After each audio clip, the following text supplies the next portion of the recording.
This is the Dodgers Postcast, your instant game reaction for the Los Angeles Dodgers, part of the Locked On Podcast Network. Your team every day. Hello and welcome to the Locked On Dodgers Postcast on the Locked On Dodgers YouTube channel, the place to hang out when every game is done. I am Pete Fox, covering sports in LA dating back to 2007 for ESPN LA and NBC Sports Radio. Dodgers pull one out. How'd that feel, San Diego? First place for a day. All right, you're still there, but we're tied now. So, wasn't pretty, but it's a win. And finally, the Dodgers get a break, which is nice to see. Again, 3-2 the final. We'll get into some instant reaction here in just a second. First, I want to tell you about this. Tonight's episode of the Locked On Dodgers Postcast is brought to you by 5 Hour Energy Transfusion. Go to 5hourenergy.com and use the promo code LOCKEDONGolf to receive 20% off your order. Only valid through September 30th. Order transfusion flavored 5 Hour Energy shots today. Well, yeah, nail biter to say the least. Yet another. But this one came out in favor of the Dodgers, as I said, because they finally got a break. And more importantly, on the back of Clayton Kershaw. This is the Locked On Player of the Game. Not even a question, not even close. Teo got the game-winning hit, but without Kershaw doing what he did today, making the Padres look rather silly at the plate, we don't win this game. And Kershaw was Kershaw today and just dominated. Gave up one hit through 4 innings, or was it 5? And that was a home run. One hit through 5, 2 through 6, but 5 perfect innings. There was never a threat, never an issue. It was just Kershaw out there mowing them down. Now, I will say this. The Padres did the Dodgers a bunch of favors, but we'll take it. Whatever, man. I do not care how it looks on the box score, because you know what they say? They do not draw pictures in the box score. Manny Machado was a mess tonight, swinging at everything. And the fact that when they brought in Blake Trinan, who's been a gas can of late, because Vessi, who's also been a gas can of late, couldn't get through the 8th, they bring Trinan in. And what does Machado do? Swings at the first freaking pitch. That's something the Dodgers would do. I'm just like, thank you. Oh, my gosh. Arise over, Tatis over, Bogarts over. So the top 4 in their lineup did not get a hit tonight because they just weren't good at bats, and swinging at bad pitches, not working. The cat stuff the Dodgers have been doing of late. So it all came down to the 7th inning when TEOSCAR Hernandez went deep, his 19th on a fastball. It was a really nice at bat. Let's break it down, because it looked easy, right? And that's when you know it's good. On balance, he pulled his hands in just a little bit to get to the ball, stayed on top. It was a fastball, little up, little in, and he absolutely hammered it. 400 feet. Then Pajes and Call walked, but nothing further came of it. So 3-1 at that point. And I yes, it was a big run. Obviously the game-winning run, an insurance run. So let's say this. Time to reveal where the game was won or lost. It's the turning point. Yeah, without a doubt, that was it. It gave the Dodgers a little bit of breathing room, which they need right now. In spite of the fact that Vessi made it far too interesting by loading the bases. Can we talk about Vessi for a second? Look, I'm not going to come down on the guy too hard, because he has been good, but not lately. And he has just been one of these guys where you hold your breath, and you could see and hear, and Oral talked about it during the 9th inning. The entire crowd was just holding their breath. There was no energy, no noise, no excitement, no cheering, no nothing. I mean, it was like the middle inning of a game between the Rockies and Kansas City. It was just like, okay, whatever. That's how I felt the same thing. We're all sitting there thinking, well, they're going to blow this one too.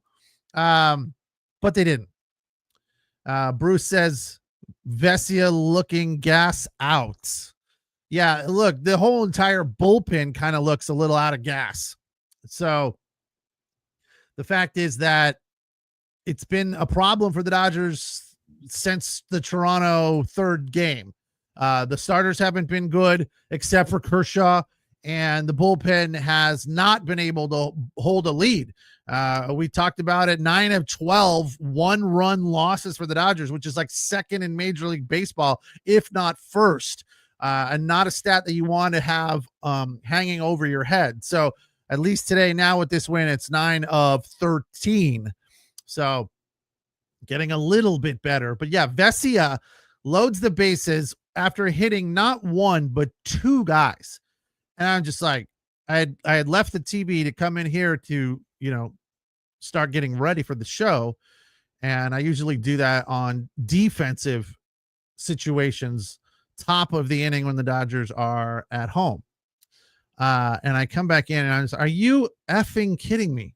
You hit not one, but two guys? That's just unforgivable. It can't happen. I don't know.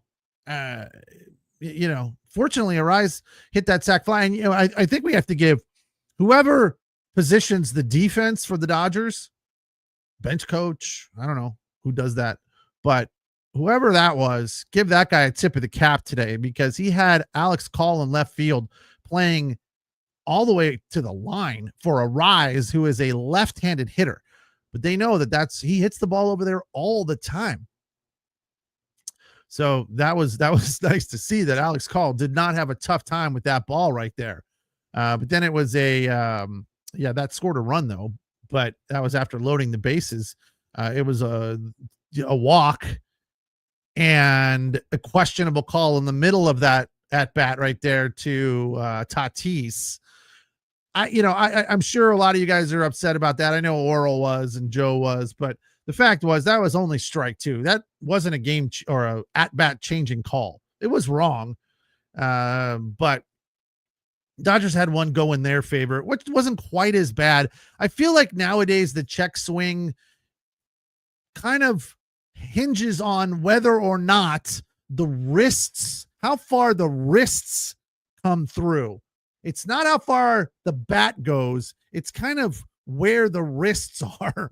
So I feel like that is after they figure out the robot umpire or the automated balls and strikes or the challenge system for balls and strikes, which I think we'll have next year. I feel like check swing has to be the next thing. And then look, if they can figure out in tennis how to have a laser see a ball 1 millimeter in or 1 millimeter out, they can sure as hell have a line of demarcation for the hitters on both sides, somewhere at the front of the batter's box, kind of in line with the baseline that says, all right, that's too far, or that's okay. I mean, if you give them the line, this is where the line is, they know how to handle it, right? And they will adjust accordingly. So I feel like that is next, because it is a thing that happens a lot, and it happens in crucial situations a lot. So it's definitely constantly evolving and changing as to what it is and what it isn't. I mean, there was a game not too long ago where they showed, I want to say it was like Ted Williams or some legend, I don't know who, Babe Ruth maybe, and he did this check swing where he spun around and his bat was facing first base. It was a left-handed hitter, and they're like, that was not a strike. Nowadays, obviously it would have been, but at that point in time, it was not. So fortunately, that missed call there did not affect the Dodgers, because, as I said, Machado swung at the first pitch he saw from Blake Trinan, who's been all over the place. And that was just, in my opinion, work the count better, So, and that's what everybody's been doing against the Dodgers, which I think has us really frustrated. Look at the Angels. They were just scrappy as hell in that series. They just kept working the count, kept getting on base, kept scoring runs. They just didn't go away. Padres tonight did the Dodgers a favor and went away. But the Dodgers did get some breaks. One big one that we'll talk about after the break. It's the Locked On Dodgers Postcast on the Locked On Dodgers YouTube channel, place to hang out when every game is done. Also, where you can find the Locked On Daily Dodgers podcast with Travis Rogers Monday through Friday. Tonight's episode of the Locked On Dodgers Postcast. Something I surprisingly have never done with this, and I've seemingly done it throughout my entire radio career, abbreviate things. And we don't do that around here, which is kind of cool. It's fine. But the Locked On LO Dodgers, the LODP, load up. It's not bad. Not a bad abbreviation. Let's talk about Monarch Money, or M&M. Most people can't name all their financial accounts or even what they're worth, whether it's 401ks, properties, or investments. And when you don't have the full picture, you can end up leaving money on the table. That's why there's Monarch Money. It's all about taking care of your finances. It's an all-in-one personal finance tool that brings your entire financial life together in one clean, easy-to-use interface. Monarch does the heavy lifting for you. You can link all your accounts in minutes, see clear data visuals, get smart categorization of your spending, and finally feel in control of your money without ever touching a spreadsheet. Thanks, because I hate spreadsheets. Don't let your financial opportunities slip through the cracks. Use the code LOCKEDONMLB at monarchmoney.com in your browser. Half off your first year. That's 50% off the first year at monarchmoney.com with that code LOCKEDONMLB.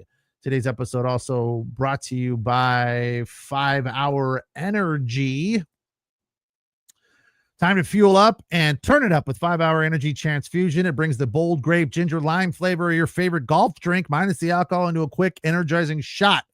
Whether you're sinking birdies or just making memories with friends, this one's a hole-in-one for your energy game. Let's be honest, some days on the course or off, you just need a little extra boost to stay sharp and energized. Golf is all about good times with good people and good flavors. Of course, the grape, ginger, lime flavor gives you the best parts of your clubhouse go-to without chasing down the bev cards. If you go to 5hourenergy.com today, that's the number 5hourenergy.com. You can use the code LOCKEDONGOLF to receive 20% off your first order. This offer is only valid until the end of September. That's September 30th on one order and cannot be used with other promotions. The code is not good on subscription orders. Whether you're meeting up with friends or trying to turn 18 holes into 36, that's brave. I played 22 yesterday, and I did it without 5 Hour Energy. If I had one, I probably could have played more. Get the energizing boost you need to power through. Order transfusion flavored 5 Hour Energy shots today. Dodgers with a 3-2 nail biter and a win to get them back into a tie with the Padres for first place. As for Kershaw's performance today, we named him player of the game, and at least I did, because he was brilliant. And I don't throw that term around a lot. I thought today nobody got a base hit. And granted, he only gave up 2 hits, but none of them came off the fastball, and he had the curveball and slider working well. The home run came off of a curveball, but it was just a curveball that was hanging over the plate. It was a meaty meatball, and Laureano took advantage of it. So Kershaw now 7-2, only walked 1 guy, struck out 3, and gave up just 1 run. Again, 5 perfect innings because he got out of 1 with a ground ball into a double play. So that was nice to see. Kasparius, 1 hit, 17 pitches, the rest 0. Vessi at 2/3, only gave up 1 hit, but again, he hit 2 guys and walked a guy. So as far as I'm concerned, Vessi is still in the doghouse. Trinan, he threw 1 pitch, so okay. Diaz came in for the hold, 2/3 of an inning, struck out 2, battled hard, but went to Dreyer to get the last out of O'Hearn. So from a pitching perspective, it was all good. The other thing I wanted to get into, forgot what my tease was. I hate it when I do that. They always want me to tease going into the break and come out and pay off the tease. And I'm like, I forgot what the hell I teased. If you guys remember, put it in the chat and I'll answer the question that I teased you with. A lot of people are all over Conforto, both fans and media, and his batting average for the number of at bats is the worst in Major League Baseball. And Yeah, he hasn't been good. He has been better of late. Came up tonight, and first at bat, single to right, and then Freeland followed, snapping an 0 for 17. The break. That's what it was. We got a big break finally for the first time in a while. Rojos came up looking to sacrifice those two guys over to second and third and popped it up with the head of the, this is minor league, little league, even baseball. When you bunt, the right hand, if you're a right-handed hitter, has to be above the left hand like this. Okay. Right hand. Okay. There. Right hand has to be above the left hand. Right. So the head of the bat has to be up above the handle, which Rojos is a very good bunter and is practicing it all the time, reportedly. Got the handle above the head and popped it up. And Machado crashed, dived for the ball, and it came up short. And it bounced off his glove. They called it a base hit, but it loaded the bases for the Dodgers. And that's the kind of a break that the Dodgers would not have gotten in the last 4 games. They need that kind of stuff to happen. That's baseball working in their favor, which it hasn't over the last 4 days. So maybe the baseball gods are starting to answer some of the Dodgers' prayers. Another thing today that I haven't seen in a while, Shohei Ohtani shortening his swing to put the ball in play. What?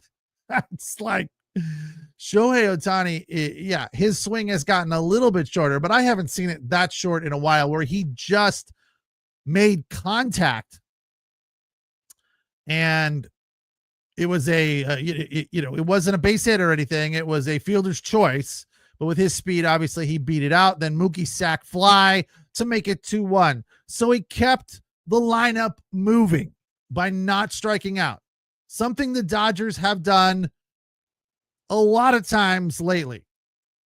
This stat was mind-boggling to me. There's two offensive stats that kick you right in the you-know-what as far as Dodger fans go. They had the number one offense in all of baseball into June. Since early July, they are 25th. And that's like things like Muncy's absence with the injury, Conforto being awful. In spite of that little hot streak, he's still been very bad. 2 for 27 prior to that hit tonight in his first at bat. That's Freeland filling in for Tommy Edman, who's been banged up. Freeland, again, was 0 for 17 prior to that hit. These are all the little things that are going into the Dodgers offense falling off of a cliff. And the most strikeouts in baseball during that same period of time. The most. They have no discipline. We've talked about it a lot here. They have no desire to play small ball, to get on base, to be disciplined. They just want to swing, get it over with, and hopefully I get a pitch I can hit. If not, I'm going to walk back to the dugout and I'll be fine. Right? So that to me is a big issue that they're going to have to address at some point, I think, unless these guys at the top of the lineup all get hot at the same time. And that could happen as we near the end of the season and head towards the postseason. You know, Shohei has been pretty hot. Yeah. Teo's been pretty hot. That's his third home run today in his last 8 games. So that's not bad. Freddie was 0 for today. Freddie's found it a little bit, but it kind of went away over this streak for them. But his batting average over the last 20 games, 338. So can't really complain about that all that much. Will Smith's kind of coming back to earth a little bit. 308, the batting average. OPS just over 900. And Mookie, we thought he had found it and has done some good things. Definitely much better since he proclaimed that his season was over, which you guys all defended him on, saying that I misinterpreted what he said. I knew what he meant. I was just surprised to hear him say it. That's all. But since then, and, through this, he's gotten out of the funk that he was in for sure. So that's good news. Pages over today. And Rojos had a hit, as did Freeland, Conforto. So bottom of the lineup produced, and that's what the Dodgers need without a doubt. So a good win today. We feel good about things. Look, that honestly, yesterday, that day off did feel like a week and a half to me. I did not think about baseball at all yesterday. And I said, I hope the Dodgers aren't either. I hope they are, sitting on their couch with their feet on the coffee table, watching movies with their family and eating popcorn. And hopefully those movies do not involve baseball, because that's what they needed. And it kind of came out today. Like it felt like that series against the Angels was a week and a half ago. So that was a good job from them, turning the page and just going out and saying, hey, keep going. We're not done yet. Not done yet. Yes, Bruce, another good point from Bruce. Dodgers are 6-2 against the Padres this season. So yeah, and the other thing that was weird to me, final thought on this game today, I didn't feel like the Padres were a team coming in winners of 5 in a row. And that's what happened when you beat a crappy team like the Giants. You don't come in with a ton of confidence. They didn't look good at all. They didn't look tenacious. They didn't look fired up. They just looked like whatever. I mean, they didn't even look like they wanted to fight the Dodgers, which they always do. So that was another bizarre thing about the way the game felt tonight. Definitely felt in favor of the Dodgers, and that's how it turned out. And Nando, with a positive word to wrap us up here about Clayton Kershaw. I'm always hard on Kershaw. He deserves flowers tonight. Amen, Nando. Thank you for that. And that'll put a cap or a lid on tonight's episode of the Dodger Postcast on the Locked On Dodgers YouTube channel. I am Pete Fox. Thanks for watching. Thanks for listening. Appreciate the comments as always. Back at it tomorrow. Another 7:10 start at the Ravine. It'll be, I think it is Dylan Cease for the Padres against Blake Schnell. And we'll be here to break it down when it is over. Take care. Have a good night. We'll talk tomorrow.